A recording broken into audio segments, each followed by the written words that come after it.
there are some cognitive bad habits that circulate, and I recognize them as I encounter them, right, as they challenge me.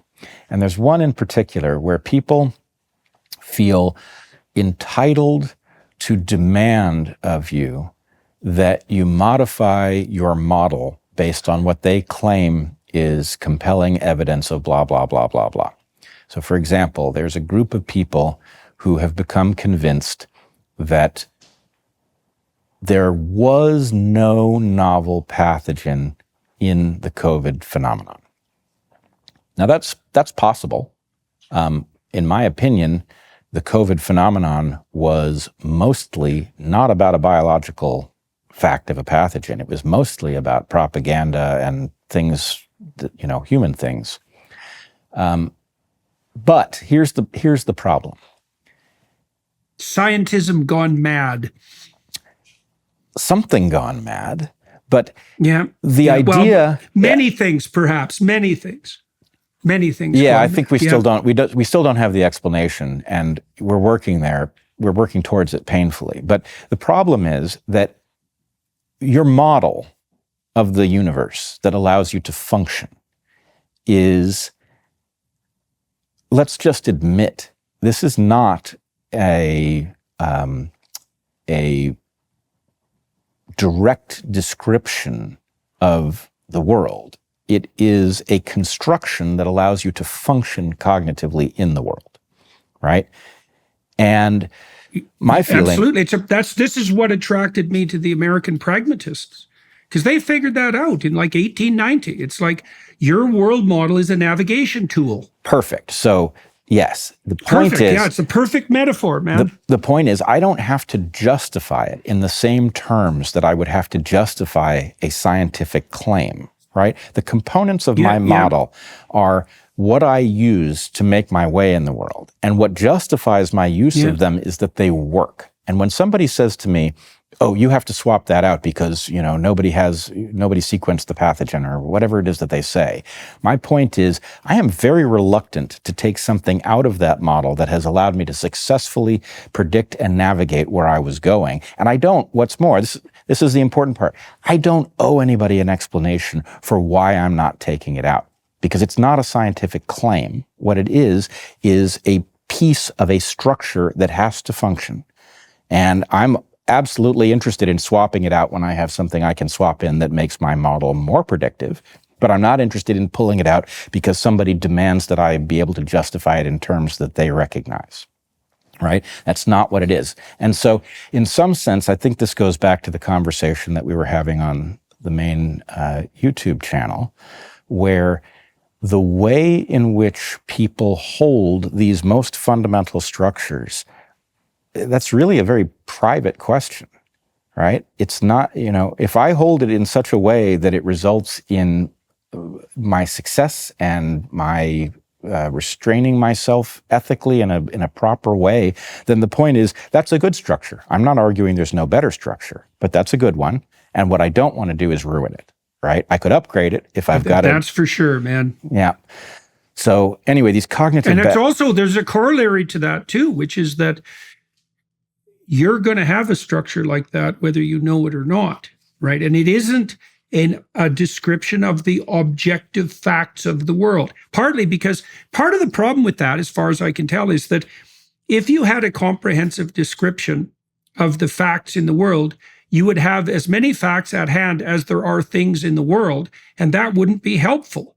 Now, you could object, well, you can segregate them to some degree on the basis of comprehensive theories, but those comprehensive theories aren't navigational tools.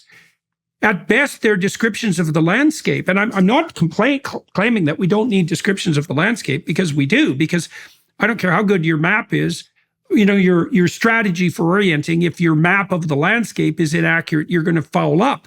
But those aren't the same, they really aren't the same thing. And part of what people like Dawkins, for example, really don't understand is that if you destroy a functional navigational tool, or you alter a map, or you burn the map, there'll be subsidiary maps that or subordinate maps that pop up, which are way more pathological. That's a descent from a monotheistic unity into a paganistic pluripotentiality. And then you might say, well, the pluripotentiality is worth the cost. That's the multicultural claim. But the objection to that is, yeah, well, fair enough, guys. What about the chaos and the conflict? All right. Right? So how are you going to deal with that? So I've been playing. You said something about once a thought gets into your mind, it's like a living being. And I'm very cautious, actually. I have a way of holding things in a kind of agnostic halfway point where I can consider them without taking them on. But I'm purgatory. Yeah, it is thought purgatory, maybe. But yeah, exactly. I wonder increasingly about the following question. It is wonderful in many ways to have a huge diversity of things you might read or listen to. There's something marvelous about that. But I also wonder about if you were to look at the trade-off between having a diversity of things to listen to and contemplate versus a, what would the term be? Quality, man. Well, not even quality. Let's put it this way. If you have an infinite diversity of things that you could read, then you are able to read the highest quality things and you might seek it. But my question is, what is the value of us having the same stuff in common, right? If you imagine like just take a scientific laboratory. Scientific laboratory in which everybody has the same basics is a fertile place to have discussions, even if those basics aren't perfect. Right? Whereas something in which everybody is specialized in their own little quadrant, but they can't talk to each other, is not such a fertile place. An individual may get somewhere new. So what I'm really wondering is how much is lost in the fact that, in a room full of students, I had a hard time finding a single song that they all liked in common enough that they could sing it around a campfire. Having a VPN you trust is extremely important. I can confidently say that ExpressVPN is the best VPN on the market, and here's why. ExpressVPN doesn't log your online activity. Many cheap or free VPNs make money by selling your data to advertisers. But ExpressVPN doesn't do this. They even developed a technology trusted server that makes their VPN servers incapable of storing any data at all. ExpressVPN now also uses Lightway, a new VPN protocol engineered to speed up users' speeds. We've tried many VPNs in the past, and they can sometimes slow your connection. But ExpressVPN is always blazing fast and lets me stream videos in HD quality with zero buffering at all. Plus, I love how easy it is to use. All you gotta do is fire up the app and tap one button to connect. It's not just me saying this either. CNET, The Verge, and many other tech journals rate ExpressVPN as the #1 VPN in the world.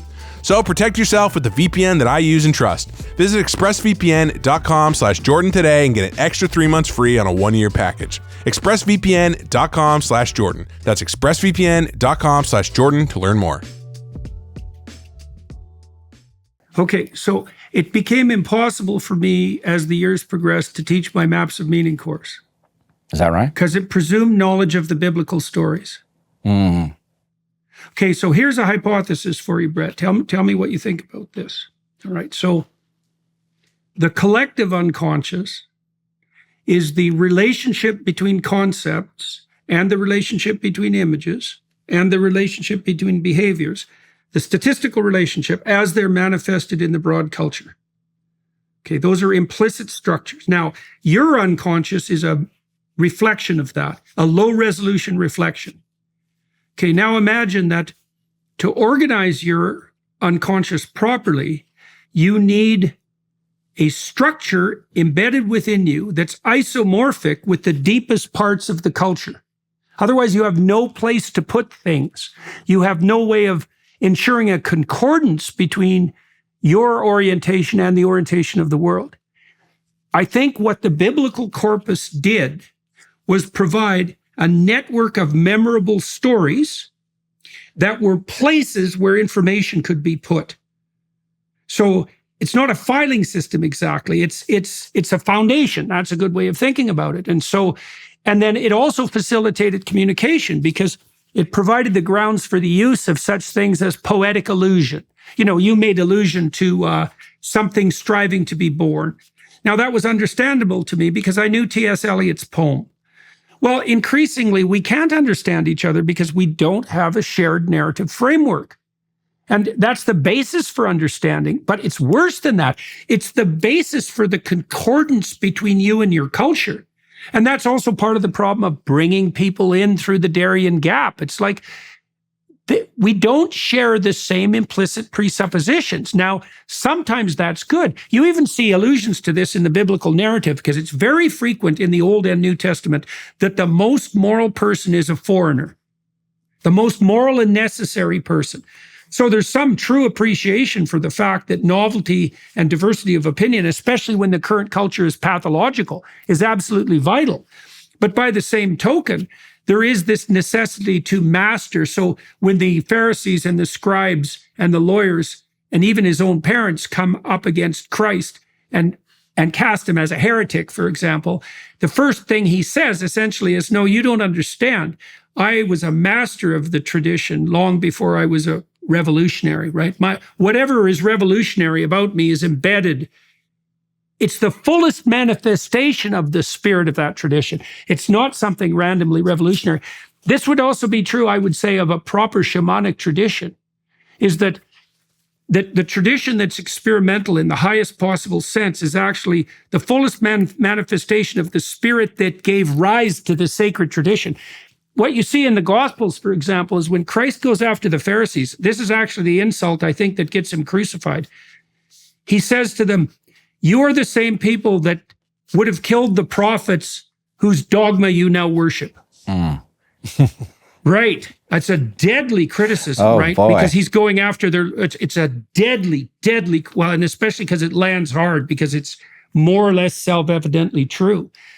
So you can imagine that in the sacred, there's a spirit, right? In the sacred, by your terminology, there's a spirit that gave rise to the sacred. The spirit that gave rise to the sacred is identical to the shamanistic.